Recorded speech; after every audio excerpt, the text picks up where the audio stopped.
Okay, so let's move on to our next topic, which is also really similar. Is that investing is a risky move, and many people feel like investing is a route that we all must take and that we should all start young. But then some people, because of like their herd mentality, whereby they feel like, oh, if they're not investing, then they're not doing the right thing, they're not following the mainstream way to actually get rich, and then they end up like making the wrong decisions. And or some people also feel that investing itself is just something that's risky and it's for rich people to do, and like layman people, like normal people like us, actually should not invest but just save money and accumulate wealth, which I feel is really old school. So maybe what do you guys think about investing, whether is it risky or not for normal people? I think this we also mentioned about risk before, lah, right? It's risk. There's always risk, but it's just how you manage the risk, and how you manage the risk. Of course, you require that financial knowledge to do that. So it's as with everything in life, right? I mean, the more you know, the less risk you are, or rather, the less vulnerable you are to the risk. So anybody can invest, and I also believe in investing early. But again, I mean, just now while we are talking about accumulating your wealth, right? My first 100K. I think investment is at the start is always supplementary one. Okay, you still need to focus on your main financial discipline, like spending, how much you save. Like for example, just now you say let's say you earn a salary, then you put a little bit into the investment. You follow this kind of discipline, right, and your strategy. Then you keep at it. And then the spending also, I think spending and saving is also another strategy. It's simple, but sometimes it depends on your lifestyle, right? Yeah. So of course, the more you save, the faster you accumulate. And then of course, the faster you put the amount into somewhere you are investing, then you will see the effect in many years down the road. And to add on to that, right, I personally feel that if you think it is a risky move, then I don't think you should try too much into it. Like let's say if you're our age right now and you really think it's like really risky, right? Then I always also invest, earn money, like side hustles. Like, like you can earn money through like posting on Pinterest. Okay, for me lah, Pinterest, posting on like Canva templates, or like doing like social media managing online and stuff like that. Like if you really think you can't earn like money through investing, try other ways to do it. Yeah, like you just don't make yourself just think investing is the only way to earn money at this age. You can earn through other ways, like or even like through part-time jobs, like babysitting. They earn quite a lot, I feel like, now in this day and age. Babysitting. Yeah, cause like now kids are like very small population. The parents like want to like make sure their kids are like safe. Oh my god. Yeah. Huh? You're going to be babysitter? Me, I'm enough.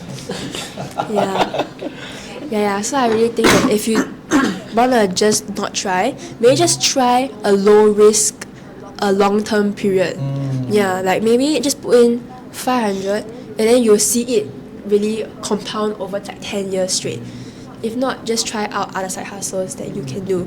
Don't stick to just investing, like as like a one tunnel vision. Yeah, one tunnel vision. Yeah. That's what I think personally. I also feel that like some people, when after they start investing and they start seeing returns, right, they begin to feel overconfident in what they're doing. Then they end up putting too much in something that they're not supposed to put too much in, and they end up losing. Then they go complain saying it's a risky move because they feel like, wow, they make money already, then like they know what's going on. But actually they don't. They just like see a bit of return and end up feeling overconfident. Yeah. Do you guys think like this is why some people feel that investment is risky? Yeah, correct. Correct, you think? You're perfectly right. Yeah. So the important thing is also, I think you mentioned something, right, where people, if you lose money, you start to complain, right? Yeah, they still complain. But I think it's also a good time to reflect, right? How you approach investment, what you should be learning from it, then what are the things that you need to change, in your approach. All this self-reflection, and you put upon yourself, you are in control, right? Yeah, Nothing else. So yeah, you're right. Like all ties back, man. Like it all ties back to discipline and confidence. Okay, all right. Alright. Moving on to the Moving last on? topic. Hey, last topic. Actually, got more topics one, but then Yeah. due to time constraints, maybe we won't say all, or like because it's We are quite afraid repetitive. that Yeah. we will keep on, Yeah. You must go for Okay. meeting, right, Jill? Okay. You forgot for meeting, right? Okay, let's see. Let's see the most interesting topic, which is active versus passive investing. Which do you guys think is more helps us accumulate wealth quicker? Wait, what's passive? Sorry, I'm a bit. Passive Okay, investing passive is like means- what? Passive means you don't need to look at it. You don't need to keep, monitoring. Oh, okay, but it just okay. come, like for example, if you invest, let's say you invest in property, then the rent. So it just comes in now every month. You just earn now. You don't need to go and watch, right? If you ask me, it depends. Depends. If you choose the active one, then you make sure that you invest enough time also, Wow. right? Okay. To have the time to look at your investment. But if you maybe like myself, lecturer's job, right? Very busy, 没有时间, right? You have no time to really put your heart and soul into the investment, to the research and everything. Then maybe passive. Once you do your research, you buy and hold for long term. Then I think you'll be better for your lifestyle lah. Okay. Which do you personally practice? Passive lor. Or passive? Passive He lecturer very 没有时 busy. 间。 I still have family, like children also. Of course. Oh. I have to. This year PSLE. Wow. This year How prepared do you think they are? I don't know. I'm not sure. I heard now got the new AL system, right? Like quite confusing one. I don't know what is it about. It's not It's very not. confusing. Actually, in fact, it's a bit simple. already. No, I Oh, thought the really grades ah? are not increasing. Like example, A is 90 and above, not Yeah. 80 and above, Correct, correct. Yeah, it's damn straight. Sorry. Okay. 90 above. It's because the level is simpler, what? Huh? But they're younger, what? They're P6, you know. Yeah. I know. But the thing is, okay, we talk about education. The thing is, because when you go to secondary school, actually the things that you study is a little bit more complicated, it's more in depth. So when you are in primary school, right, it's more fundamental. So if you want to get A, right, you must get 90 and above, so that means your fundamental is an A. But what if the child? Okay, I shouldn't say. Like what if they have like lower cognitive functions? Oh, then there's another story. Okay. Then of course the other part is the support. But I that you feel like provide, the pressure is too crazy. Okay, sorry, wait. We're talking about education. Back to Sidetrack. Yeah, we sidetrack. This one interesting. Sidetrack a bit. Back to the topic. So actually, I have a active investing, like a horror story to share with my friend. Yeah. So basically, he like day trades gold every day, and then like he actually made like 10 over 1,000 from like a few hundred, and then right. Overnight, right, he lost all 10k. He lose everything. Then he started reaching out to like all of our different friends, like, hey, can lend me $500? Can lend me $1,000? Because he say like he can earn it back.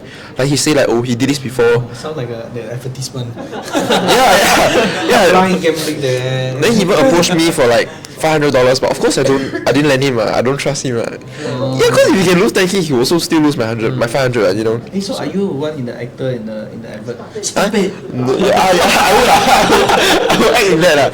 Yeah, but one of my friends actually lent him, and now he's paying him back slowly through part-time jobs. Yeah.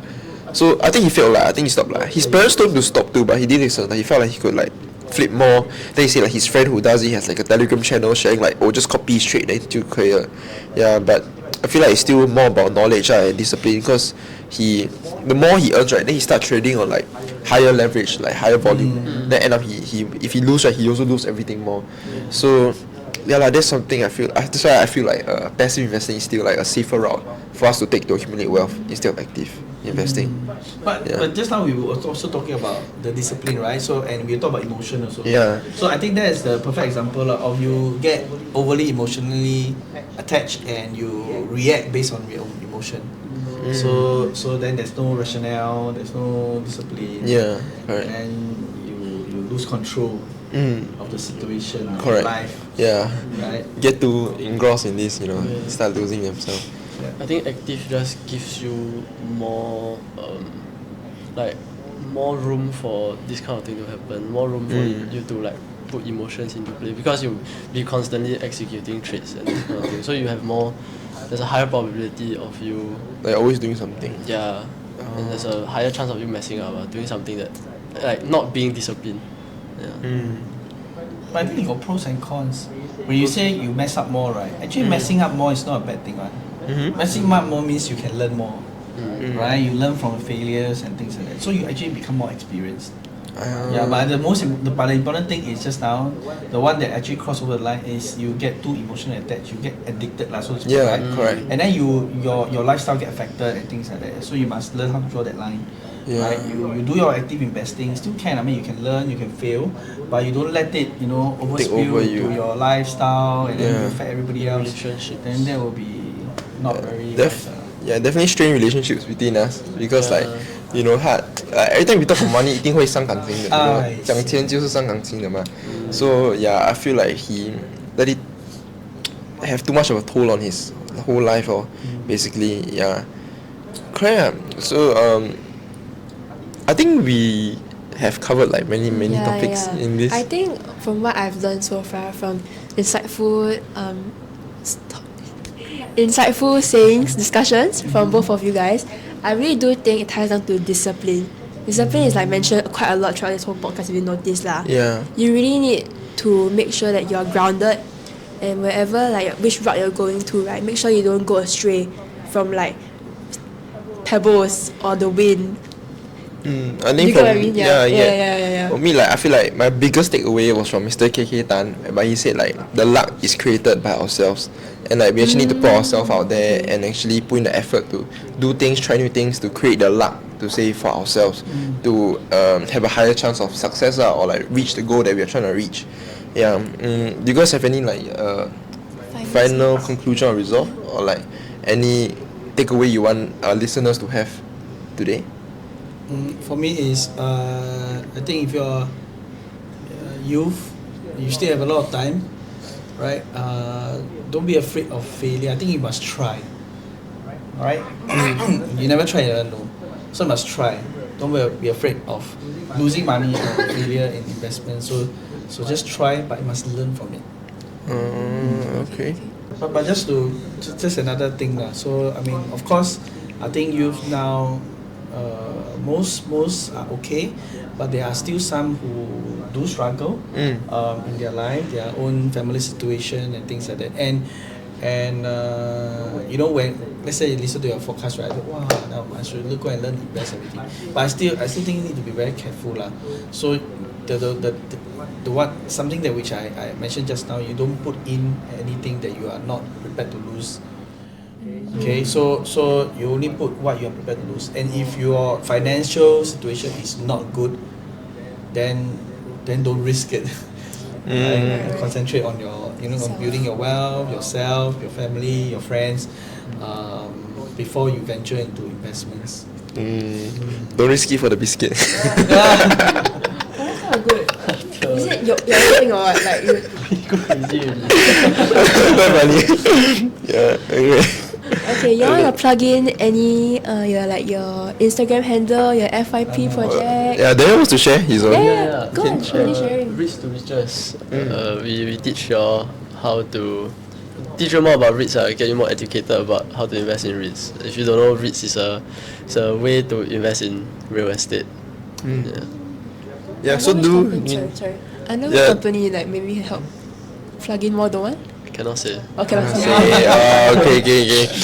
Okay, yeah, so you guys can check out Reach to Riches on Instagram. It's their FYP project, and you can check it out, maybe learn something from it too. So with that, we've actually come to the end of our podcast. We'd like to thank two really experienced guests that came to help, like Mr. KK Tan, our lecturer from DBKF, who shared a lot of insightful knowledge to us, and he's shared more of his experience because he is older than us. He has more years of experience than us, so he has more experience, he shared more of experience. And we also like to thank Darren for sharing like what it feels like to invest as a young teenager like us, and what he actually learns from it. Yeah. So thank you for your time, guys. Thank you so much. Thank you, and we'll see you guys in the next episode. Say bye, guys. Bye. Actually recorded. Say bye, guys.